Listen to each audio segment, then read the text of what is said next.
Hey guys, and welcome to this video. We are talking about skipped steps in astrology. Welcome. I'm Cassandra. Welcome to my channel, the SaffronSage. And I wanted to talk about skipped steps to the nodes. So if you have a skipped step to your north or south node, it would be both. This is a pretty strong, important indicator in evolutionary astrology of some karmic lessons in this life. So let's talk about what a skipped step is, what it really means, and then I'll talk about what each of the different planets as a skip step to your nodes means for you. Now, this video won't go over what it means in the different signs, just because there's a limit to how much I can do. How there is a limit. And if you want more on that, you can book a private reading, which are currently on sale, 40% off. So click the link below to get in on that discount if you would like to go ahead and do that. And let's get into the rest of the video. So a skip step is technically a planet squaring your north and south node. Since the north and south node are always completely opposite each other, they will always be opposite, which means any planet that's squaring your north node is also going to square your south node. And let's talk about the definition of a square. This is going to depend on who you ask. Some people will say a square, it has to be a 3-degree orb, right? That's the orbs I use for a lot of things in astrology. That's probably the tightest orb. You're going to hear about the smallest orb. So like an orb being the difference in degree between two planets or points. And then other people are going to say it's the whole sign, right? Like if you have your north node in the sign of Taurus and that means your south node is in the sign of Scorpio, then any planet in Leo or Aquarius would be a skipped step. So this is debatable. I don't really want to put a solid stamp on this because I feel like it's one of those things in astrology where everyone has a different opinion. We all can sort of be right in some ways, and it's not a right or wrong thing. It's that if you are practicing astrology, you're going to find your own patterns and your own things that work and don't work. I personally would look at it if it's within about 10 degrees, but there's no rule here. And so that's what I would do. But moving on to now, what does it mean? What does it mean when you have a skip step to your nodes? It means there's some kind of lesson for you to learn, and it's probably a challenge, and it probably has to do with the planet that square those nodes and how that planet expresses through the sign that they land in. So today I'm only going to talk about the planets, and we'll go through and we'll start with Mercury. With Mercury, it's about communication. And so there could be something that was communicated that was either perceived as wrong, where you were made wrong for it, some kind of misinformation could have happened, or some kind of lie. People can lie about you with Mercury squaring your nodes, and you have to deal with the lies. In some cases, you could be someone who lied at some time in your life, and that becomes a lesson. You have to learn the consequences of that in some way or other. From a past life perspective, someone lied about you, and in this life, it's the themes, those ripples, those energetic overlays can show up in people lying about you. Gemini is already a liar sometimes. I'm not saying all Geminis lie. I'm saying Mercury is kind of a trickster, and Gemini, one of the shadow sides of Gemini is lying. It's being so two-faced, right? That you are totally not even telling the truth anymore. I'm not saying all Geminis, hashtag not all Geminis. Anyway, moving on now to Venus. If you have Venus squaring your nodes, it's really usually love, right? It's love that's the lesson. It's maybe a lover. Sometimes a lover can be deceptive. A lover can use you for all, like take you for all you're worth. You could be somehow tricked by beauty and by someone who is, again, someone who is just like alluring could trick you in some way, or you could end up deceived. Venus isn't always deception. That's usually Neptune, but that's how I read this placement. Sometimes there's a challenge with Venus square the nodes between like the senses. So like overindulgence can be a theme here, or the opposite, where you don't let yourself have what you want. There can also be a challenge with more of the Libra side of Venus, which is going to be more where do I end and the other person begin? How much do I give in this relationship? And usually it's going to be a situation where you are the one who is giving a little too much and you have to learn when to stop. So moving on now to Mars. If Mars is square your nodes, this is going to be more of a conflict type energy. This is going to be more confrontation. And so this could be someone confronted you at some point. It could be you are the one who's confronting other people.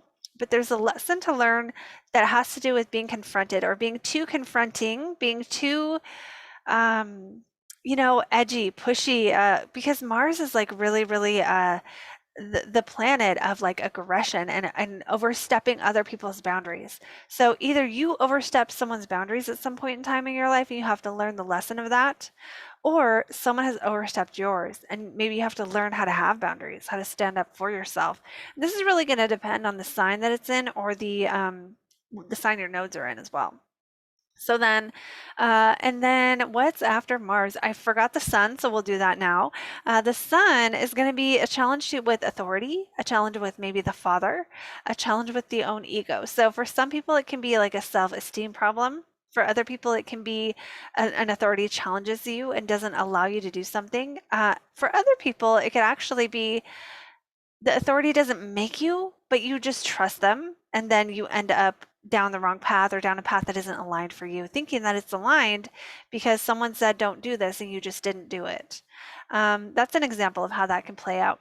Keep in mind, these can play out differently, more specifically in different people's lives based on a lot of the other things we see at play, including what planet is ruling the North and South node. Is the skip step the ruler? What relationship does it have with the other things in the chart? What sign are they all in, etc. So now moving on to Jupiter.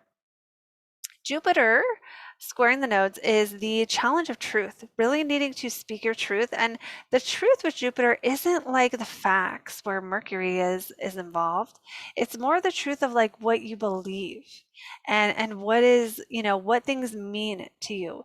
So with Jupiter squaring the node, you could have a crisis in your life or a challenge in your life that has to do with one, your husband. For people who have husbands where that applies to you, but also two, truth, religion, some kind of guru, a spiritual teacher or teaching that maybe you feel is right for you, but then leads you off track in some way, a belief system that perhaps disconnects you from certain things or connects you to things or causes some other kind of challenges. And again, we look to the sign to see how this is going to be expressed. So like, let's say it's in Taurus. Well, maybe there's a belief system that has to do with an eating disorder or, even singing, or something else that Taurus represents. That's just one example. That's not a whole list of every possibility. So now moving on to if it has to do with Saturn. So Saturn is going to be discipline. And it could also be the father. It can be authority. It can be limits. Maybe you went to go apply for something. There wasn't enough money for your scholarship. Or, another crisis that involves, even in the worst case scenario, this can be like poverty. This can be even war. But I wouldn't predict that for someone in this lifetime as much as maybe this is something you experienced in a past life. And in this life, the overlay can be like just not having enough of something, not having what you need, being restricted, not being allowed to enter a class you're trying to get into, not being allowed to do the job you want to do, having something taken from you. With Saturn, Saturn can take things away. And it can have to do with discipline and responsibility, or it cannot. So oftentimes with Saturn squaring the nodes, it's going to be you have more responsibility as a result of something, usually. So then going to the next planet, which is going to be, I'm not going in order, I don't think. Am I? Maybe I am. Okay, what's next? I always have to think about this. Uranus is going to be an activator, and in evolutionary astrology, Uranus being involved with anything or Aquarius is even more like past life trauma. Uranus being the square to the nodes, this is where you could disconnect from something. You could find yourself disconnected. It can also be like excessive mental energy going on. For other people, this can show up as it's just like things get weird, being treated like a weirdo, being outcasted. That's another thing that Uranus can do. And so that's kind of what Uranus does, is it outcasts you. It makes you feel like you don't belong. It makes you feel like the black sheep. And it's traumatizing for people, especially, I'm talking about past life trauma, with that Uranus of like having past lives where you were totally excommunicated. And then in this life, having these overlays of these challenges where people don't let you in their groups and things like that happen. So the next planet after Uranus is Neptune. Neptune square the nodes is deception. It is sometimes it can be sickness, where you have a challenge where someone in your life is sick and you have to deal with that. But usually in this life, Neptune square the nodes is confusion, delusion, and deception. So we look to the sign there to see like what may have deceived you or any aspects to other planets, to see what the deception is about. And that doesn't mean that if you have this one that you have to go walk around on eggshells and just be paranoid about everything. Usually it's a huge moment in your life or a life theme that happens over and over where it's like, man, people keep deceiving me. If you find that people keep deceiving you with Neptune squaring your nodes, this means that there's a lesson to learn around what happens before you're deceived. What are the warning signs? How can you see how someone really is before trusting them? And that really is the challenge with Neptune, is wanting to trust everyone, wanting to be so compassionate and wanting to love everyone, but everyone doesn't deserve your love. Maybe love with a capital L, compassion, from a standpoint of like, okay, I love everyone from afar, but boundaries and being able to not give everything to every single person you meet, being able to discern, whether that person asking you for money on the street is really homeless or not. Okay. That's a very small example of how this square to the nodes can show up, is that feeling like you want to just give everything to everyone and you can't see what everyone else in the room can see. Everyone else in the room can see that that homeless person isn't really homeless. They're wearing $50 shoes, but you didn't. Okay, that is the theme of Neptune square the nodes. And then Pluto square the nodes is that one's tough. It's going to be, I mean, in some cases, this could represent abuse, but I don't like pronouncing that because in a chart, we really need to look at the whole thing to see something like that. And I've seen so many, honestly, guys, really crappy astrologers just interpret one placement as abuse. There is not one placement in astrology that means abuse. Okay. Can we just know that from now on, all of you watching this? And it really upsets me a little when people say that, because they'll be like, you were abused, to random strangers on the internet because of one placement. One placement doesn't do that. If it's true, everyone with that placement, everyone with Pluto and Scorpio wasn't abused. Okay. So you guys can stop thinking that about yourselves. That includes me too. Anyway, end rant. Pluto square the nodes, it can be abuse sometimes, and that abuse can be like psychological manipulation. That's what's probably more likely, is that the person with this square has to learn how not to be psychologically manipulated. In some cases, it's possible you could be the one doing the manipulation, but oftentimes these lessons are not for us to learn how to act. It's for us to learn how to deal with the conditions that we experience in life. Usually there are obstacles in our life that we have to overcome. Occasionally, the square to the nodes is going to be something where, again, we think we're going toward the right thing. Like, oh my God, I'm going to go toward my Pluto's square and just learn about psychology, when really my North Node is in Aquarius and I'm supposed to detach and not even really care that much about what other people think. That's an exaggeration a little bit, but not too far. Not too far. Anyway, Pluto is like deep, deep healing, a need for healing, a need to expose the truth, secrets. Okay, Pluto square the nose, secrets. You could have someone keep a really big secret from you and like be told later in life that it's true. You could be a twin and you didn't know it, or something crazy like that. And then you can look to the house that planet is in, Pluto is in, to see, what that secret is. Is that secret something someone else hid from you? Is it something you hid in your own psyche because it was too hard to remember?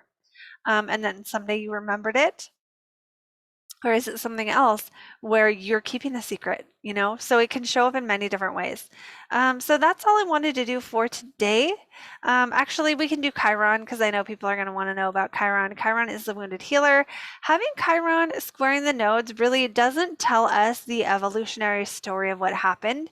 It just tells us that this is a deep wound for you. There is a deep wound regarding the sign that Chiron is in, and that the wound that your Chiron is, and I have videos on all the different Chirons through the houses and the signs, but whatever that is for you, whatever the definition of your Chiron is, really, really, really can pull you away from your purpose if you don't know how to at least try to be on the healing journey to your Chiron. Because Chiron is such a deep wound, it's actually something that can take us a long time to really heal. And most of us, it's layers, and most of us, it probably won't ever be fully healed. We'll probably always have a next layer of healing available to us on that thing. But if we are totally avoiding our Chiron issues with this placement, we will not be able to start following our North Node, probably, or we will at least be very slowed down by it. That's the most I can say about Chiron because it doesn't really have in my opinion and my studies that I've come across, I haven't seen an evolutionary definition of Chiron as far as what character it is in our past life. So, except for possibly a wounded healer, it's possible you met a wounded healer in your past life. It probably wasn't you because it's the square is not usually the person. And they caused some problems, and now in this life that's the overlay, so it's possible that that could be true. But that's really all I have for this video. I just wanted to do a quick one on all these different squares, and if you want to go further on this, you can book a private reading with me using the link below. They're currently 40% off, so click the link below to get in on that, and I will see you all in the next video.